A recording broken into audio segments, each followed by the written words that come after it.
Hello everyone, आज date है 2 अगस्त 2021 और इंडियन एक्सप्रेस न्यूज़पेपर एनालिसिस में आपका स्वागत है। इस वीडियो में हम इंडियन एक्सप्रेस न्यूज़पेपर की जो इंपॉर्टेंट न्यूज़ है उनको एग्जाम के पॉइंट ऑफ व्यू से डिस्कस करेंगे। इस न्यूज़पेपर की पीडीएफ का लिंक नीचे डिस्क्रिप्शन में दिया हुआ है या फिर आप direct Telegram channel volcano IAS academy को सर्च करके वहां से भी पीडीएफ को डाउनलोड कर सकते हो।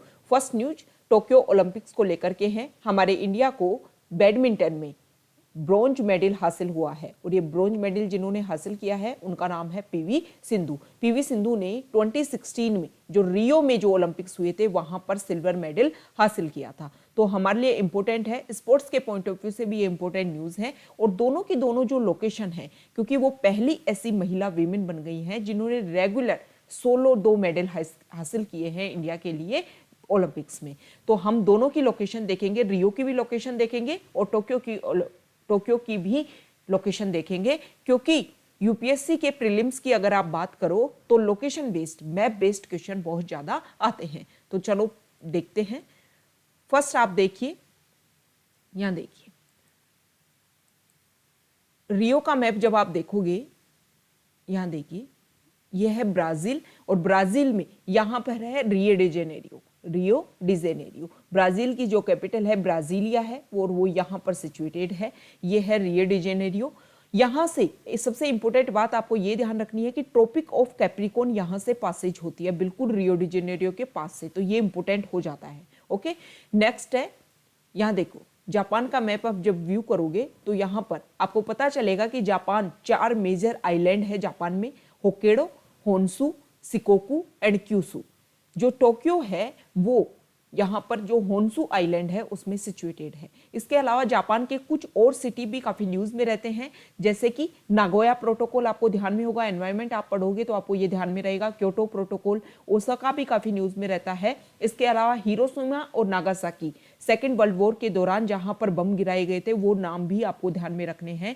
हिरोशिमा जो है वो होन्शु आइलैंड में गिरता है और जो नागासाकी है, यहाँ पर देखिए नागासाकी जो है वो क्यूशू जो आइलैंड है उसमें गिरता है। ओके, तो ये जापान का मैप है। जापान चारों तरफ से पानी से घिरा हुआ है क्योंकि आइलैंड कंट्री के रूप में है।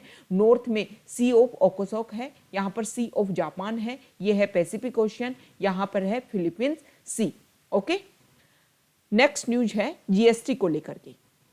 जीएसटी की नहीं, ओलंपिक्स की एक न्यूज और है कि हमारे इंडिया की जो हॉकी की टीम है, मेंस हॉकी टीम है, वो 41 इयर्स के बाद में ओलंपिक के सेमीफाइनल में प्रवेश किया है। तो ये भी काफी इंपॉर्टेंट न्यूज हो जाती है। देखना होगा कि सेमीफाइनल में अगर इंडिया की टीम जीतती है तो मेडल की आस बहुत ज्यादा बढ़ जाएगी। नेक्स्ट न्यूज यहाँ पर देखिए, जीएसटी कलेक्शन, जुलाई मंथ का जो जीएसटी कलेक्शन है उसके लेकर के डाटा आए हैं। इसमें होप प्रकट की गई है कि कोविड की सेकेंड वेव के बाद में भी हमारे इंडिया को काफी अच्छा जीएसटी कलेक्शन प्राप्त हुआ है। कंपैरिजन किया जाए लास्ट मंथ से, तो लास्ट मंथ से अगर आप कंपैरिजन करोगे तो हमारे इंडिया में 33%, देखो GST collection in July have increase 33% from the corresponding period last year. Okay, पिछले साल से अगर कंपैरिजन करो तो 33% तक ज्यादा हमें मिला है और पिछले मंथ से आप कंपैरिजन करोगे, मतलब जून में हमें कितना मिला उससे कंपैरिजन करोगे तो 25.4% जीएसटी कलेक्शन हुआ है। जीएसटी मतलब gross goods and services tax, ठीक है, गुड्स एंड सर्विसेज टैक्स को जीएसटी के नाम से जाना जाता है और one India one nation and one tax के रूप में भी इसको आप बोल सकते हो। तो ये होप है कि कोविड-19 की सेकेंड वेव की वजह से जो हमारी इकोनॉमी काफी स्लो डाउन हो गई थी उसमें दोबारा से रिकवरी देखने को मिल रही है। नेक्स्ट न्यूज यहां देखिए, देखो दंतेवाड़ा जो डिस्ट्रिक्ट है, वहां पर दंतेवाड़ा कहाँ गिरता है, छत्तीसगढ़ में गिरता है, ठीक है। तो दंतेवाड़ा जो डिस्ट्रिक्ट है वहां पर पुलिस का सर्वे करवाया जा रहा है और पुलिस के सर्वे में हर साल में 2 बार सर्वे होगा। जो जनवरी 2021 में ये सर्वे हो चुका है इस साल और अब जुलाई में दोबारा से हो रहा है। इसमें दंतेवाड़ा जो जिला है उसके विलेजेस में पुलिस जाएगी, वहाँ के लोगों से पूछेगी कि क्या यहाँ पर नक्सल की जो एक्टिविटीज़ है वो हो रही हैं या नहीं हो रही है। क्वेश्चन पूछे जाएंगे यस एंड नो में, उनके यस एंड नो के आधार पर ही जो विलेजेस हैं उनको डिक्लेयर किया जाएगा। जैसे कि अगर कोई विलेज में ज़्यादातर लोग ये बोलते हैं, उनके क्वेश्चंस के आंसर नो में आते हैं, तो उस विलेज को ग्रीन विलेज डिक्लेयर कर दिया जाएगा। मतलब वहां पर नक्सलिज्म जो एक्टिविटीज हैं वो नहीं है।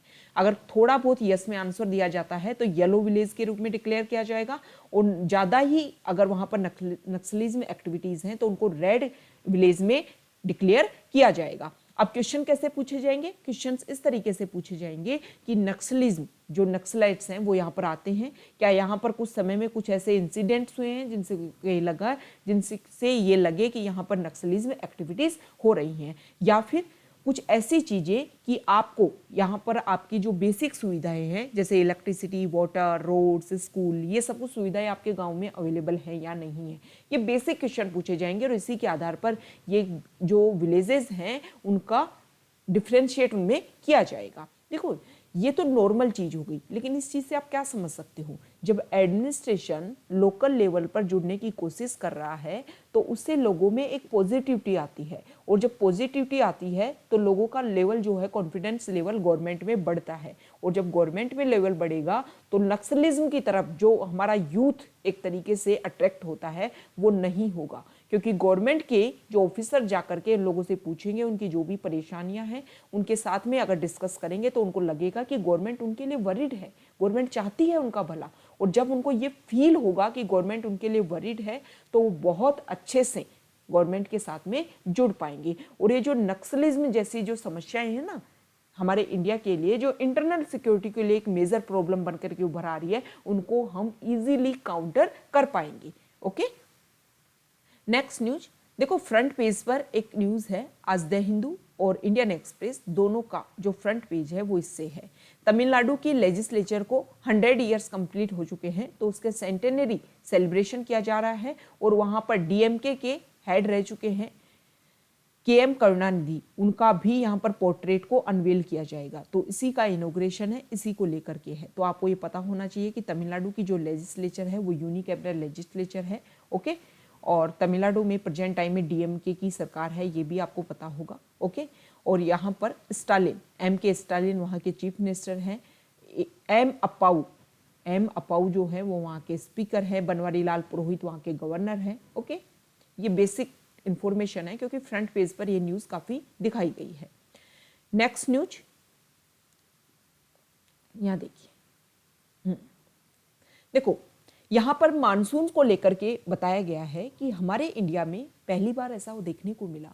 वैसे तो देखो मानसून जो है वो धीरे धीरे समय के साथ में पीछे होता जा रहा है, मतलब पहले जून लास्ट में हमारे इंडिया में मानसून आने लग जाता था, लेकिन प्रेजेंट टाइम में इस साल 12 जुलाई तक हमारे इंडिया में हीट वेव्स चल रही थी, गर्मी गिरी थी, टेम्परेचर बहुत ज़्यादा बढ़ रहा था। इससे क्या पता चल रहा है कि जो मानसून है वो डिले हो रहा है और जो हीट वेव है वो बढ़ती जा रही है। इसकी वजह से, और प्रेजेंट टाइम में आप क्या देख रहे हो कि रेनफॉल जो है वो इतनी ज़्यादा हो रही है जिसकी वजह से बहुत सारे एरिया में फ्लड्स आ रहे हैं। तो ये सब कुछ जो चीज़ें हैं वो क्लाइमेट चेंज का इफेक्ट आप देखने को मिल सकता है। आप समझ सकते हो कि क्लाइमेट चेंज किस तरीके से सब कुछ चीज़ें परिवर्तित कर रहा है। नेक्स्ट न्यूज, नोएडा के स्ट्रीट्स में पेंगोलिन मिला है। अब ये पेंगोलिन हमारे लिए इंपॉर्टेंट हो जाता है क्योंकि इसका एक तरीके से इसकी पोचिंग की जाती है और ये काफ़ी इंपॉर्टेंट है। हमारे इंडिया में इंडियन और चाइनीज दोनों तरह के पेंगोलिन पाए जाते हैं। जो इंडियन पेंगोलिन है, in India pangolins both Indian and Chinese दोनों को वाइल्ड लाइफ प्रोटेक्शन एक्ट 1972 के शेड्यूल 1 के तहत प्रोटेक्ट किया गया है, और IUCN में भी इसको रेड लिस्ट में डाला गया है। जो इंडियन पेंगोलिन है वो एंडेंजर्ड कैटेगरी में आता है और चाइनीज पेंगोलिन जो है वो क्रिटिकली एंडेंजर्ड में आता है। तो IUCN की जो रेड लिस्ट है इसको लेकर के आपको पहले भी पता होगा कि इसको लेकर के क्वेश्चन आते हैं, डायरेक्ट आपको वर्ड दे देंगे कि इंडियन पेंगोलिन कौन सी लिस्ट में है, तो आपको पता होना चाहिए एंडेंजर्ड में, चाइनीज पेंगोलिन है क्रिटिकली एंडेंजर्ड में, इसको लेकर के डायरेक्ट क्वेश्चंस आते हैं।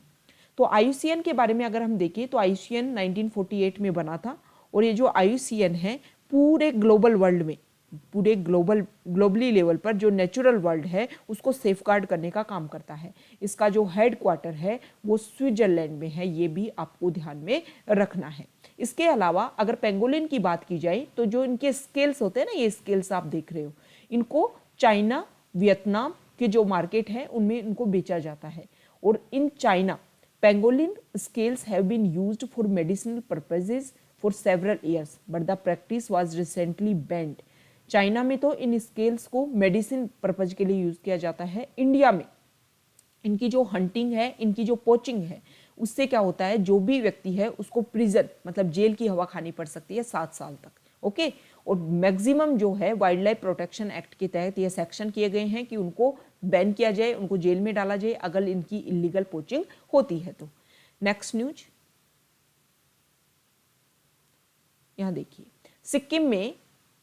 सिक्किम में इंडिया और चाइना की जो आर्मी है उसके बीच में न्यू हॉटलाइन डिक्लेयर किया गया है। ये इंपॉर्टेंट न्यूज हो जाती है। नेक्स्ट न्यूज यहाँ पर रेलवे को लेकर के है। रेलवे के नए मिनिस्टर बने हैं मिस्टर अश्विनी वैष्णव, रेलवेज मिनिस्टर। उन्होंने आने के बाद में पहली बार डिस्कशन होगा कि किस तरीके से जो हमारे रेलवेज हैं, रेल प्लेटफॉर्म हैं, उनमें रीडेवलपमेंट किया जाए। इसी के लिए new world class Vande Bharat trains हम इंडिया में इंट्रोड्यूस करना चाहते हैं, न्यू मॉडल स्टेशंस का करना चाहते हैं, उनको रीडेवलपमेंट करना चाहते हैं। इसके लिए जो प्राइवेट प्लेयर्स हैं उनको इंट्रोड्यूस किया जाएगा। आने वाले समय में ये अच्छा रिजल्ट हो सकता है निकल करके आए।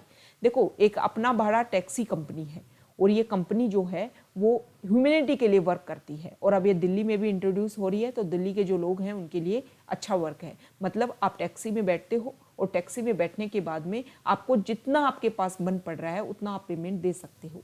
मतलब ह्यूमैनिटी के लिए सर्विसेज चलाई जा रही हैं। और अगर आप सेफ गार्ड की बात करो, सिक्योरिटी की बात करो, तो हाई लेवल का, वर्ल्ड क्लास लेवल के सिक्योरिटी लेवल यहाँ पर मौजूद है।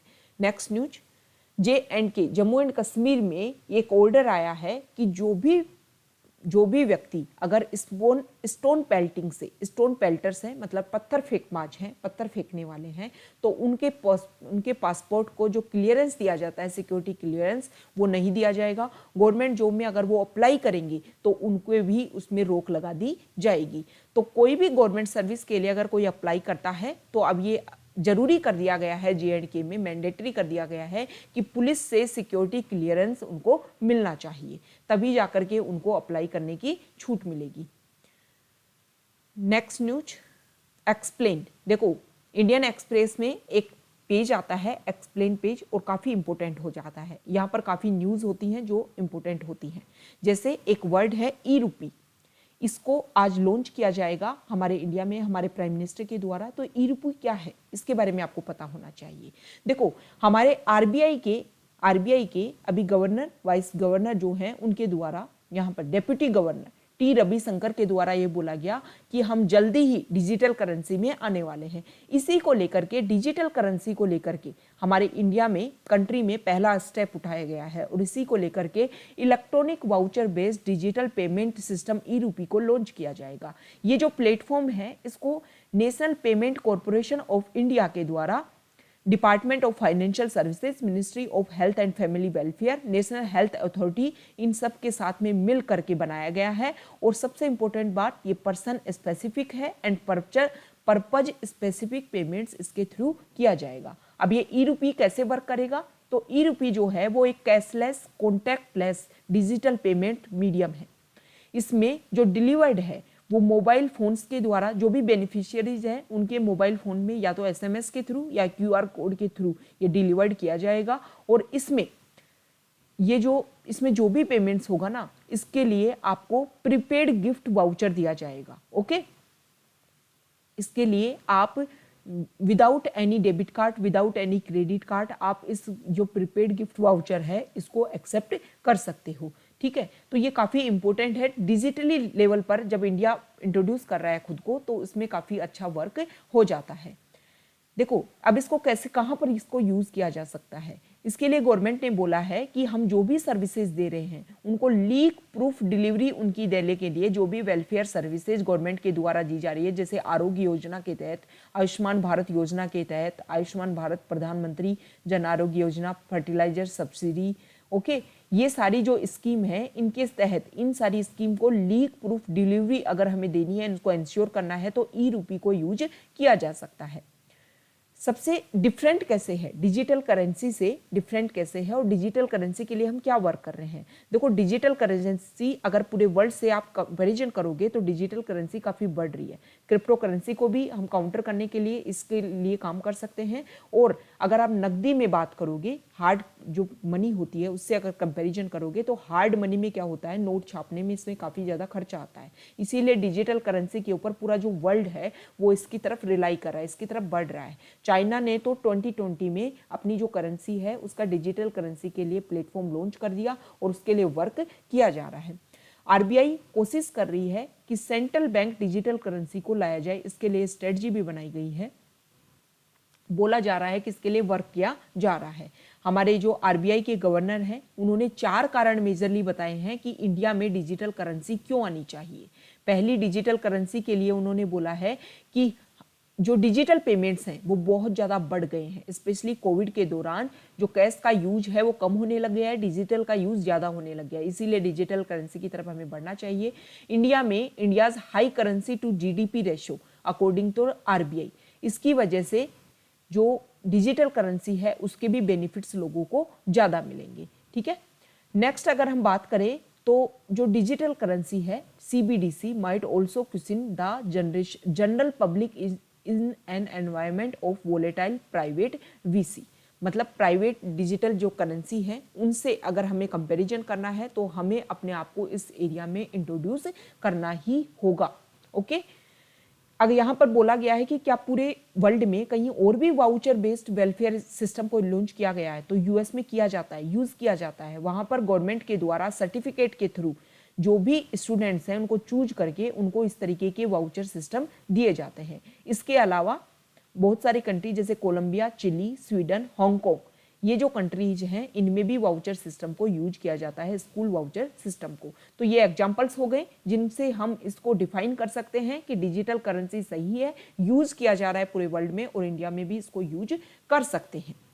नेक्स्ट जो न्यूज है वो गोवा की जो असेंबली है उन्होंने एक बिल पास किया है, भूमिपुत्र बिल।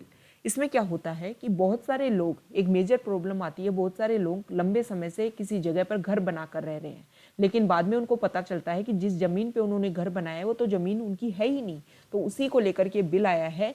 इसमें बोला गया है कि 1 अप्रैल 2019 से पहले 250 स्क्वायर मीटर से का जो एरिया है, इससे ज़्यादा नहीं होना चाहिए, इससे कम वाले एरिया में अगर कोई घर बनाया है और वो ज़मीन उनकी नहीं है तो वो ज़मीन उनकी हो सकती है।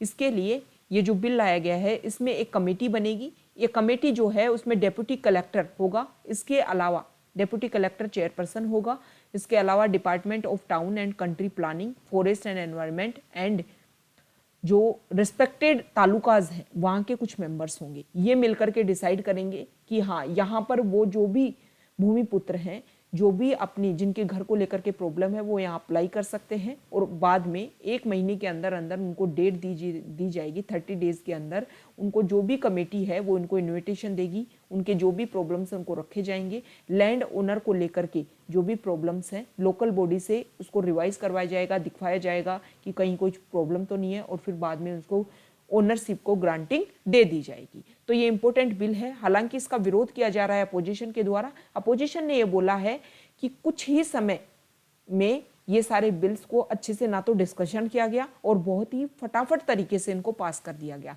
इसीलिए जो अपोजिशन लीडर्स हैं उन्होंने जाकर के वहाँ के जो गवर्नर हैं उनको बोला कि आप इन्हें अपनी अनुमति मत देना, अनुमति नहीं दोगे तो ये बिल पास नहीं हो पाएंगे, क्योंकि बहुत ही जल्दबाजी में इनको पास किया गया था। नेक्स्ट न्यूज देखो, इकोनॉमी पेज से न्यूज है कि हमारे इंडिया में जो फर्टिलाइजर्स का जो सेल है वो काफ़ी कम हो गया है।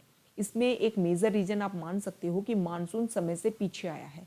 दूसरा मेजर रीजन आप मान सकते हो कोविड की 3rd वेव की वजह से माना जा रहा है कि दोबारा से 3rd वेव जब आएगी तो जो भी लेबरर्स हैं उनकी अवेलेबिलिटी कम होगी, तो हम क्या नहीं कर पाएंगे, जो भी मतलब लेबरर्स जब अवेलेबल नहीं होंगे तो एग्रीकल्चर को अच्छे से प्रोडक्शन नहीं हो पाएगा। इसकी वजह से हम ये भी मान सकते हैं कि मानसून में जब लेट हुआ है तो खरीफ फसल के जो बोने का समय है वो निकल गया है। इसकी वजह से भी लोगों ने फसल को कम बोया है और जब फसल को कम बो रहे हैं इसी की वजह से तो फर्टिलाइजर्स कम बिक रहे हैं। ओके, ये हो सकता है, एक कारण तो ये हो सकता है। दूसरा कारण ये है कि फर्टिलाइजर्स के प्राइजेस की अगर आप बात करोगे तो फर्टिलाइजर्स की जो प्राइजेस हैं वो जून 2020 से और जून 2021 में अगर आप कंपैरिजन करोगे तो 33.9% उनमें राइजिंग देखने को मिला है। इसकी वजह से भी लोग फर्टिलाइजर्स कम खरीद रहे हैं। इसके अलावा और भी बहुत सारे कारण हैं, जैसे चाइना पहला कारण है। चाइना से इंडिया 3 मिलियन टन वहाँ से हम फर्टिलाइजर्स इंपोर्ट करते हैं। लेकिन प्रॉब्लम क्या हुई है, जिसमें से यूरिया है, इसके अलावा डीएपी है, ये सब चाइना से लगाते हैं। लेकिन चाइना ने अपनी जो भी प्लानिंग है उसको चेंज कर दिया है। मतलब वर्ल्ड मार्केट में उन्होंने फर्टिलाइजर्स को भेजना ही बंद कर दिया है, जिसकी वजह से क्या प्रॉब्लम हुई है, इंडिया में फर्टिलाइजर्स की जो अवेलेबिलिटी है वो कम हो रही है, और अवेलेबिलिटी कम होगी तो प्राइजेस हाइक होंगे तो लोग कम खरीदेंगे। दूसरी मेजर प्रॉब्लम है बेलारूस से हम एमओपी कनाडा के बाद में सबसे ज़्यादा वहाँ से खरीदते हैं, और कुछ समय में इकोनॉमिक सैंक्शंस लगाए गए हैं यूएस और यूरोपियन यूनियन के द्वारा बेलारूस के खिलाफ में, जिसकी वजह से भी हमें ये सारी जो एमओपी हैं, जो भी प्राइजेस हैं, जो भी एक तरीके से हमारे यहाँ पर फर्टिलाइजर्स हैं, उनके प्राइजेस काफ़ी हाइक हो गए हैं। नेक्स्ट है Morocco state owned company OCP. इन्होंने भी क्या किया है, अपने सप्लाई प्राइस को फॉस्फोरिक एसिड को लेकर के इंडिया में पहले जितने रुपए लेते थे उससे ज़्यादा इंक्रीज कर दिया है, जिसकी वजह से भी फर्टिलाइजर्स के प्राइस इंक्रीज हो रहे हैं, और इंक्रीज होने की वजह से लोग इनको कम खरीद रहे हैं। तो ये मेजर इशू है जिसकी वजह से फर्टिलाइजर्स में कमी देखने को मिल रही है उनके बेचने में। तो ये आज का हमारा डिस्कशन था। ओके।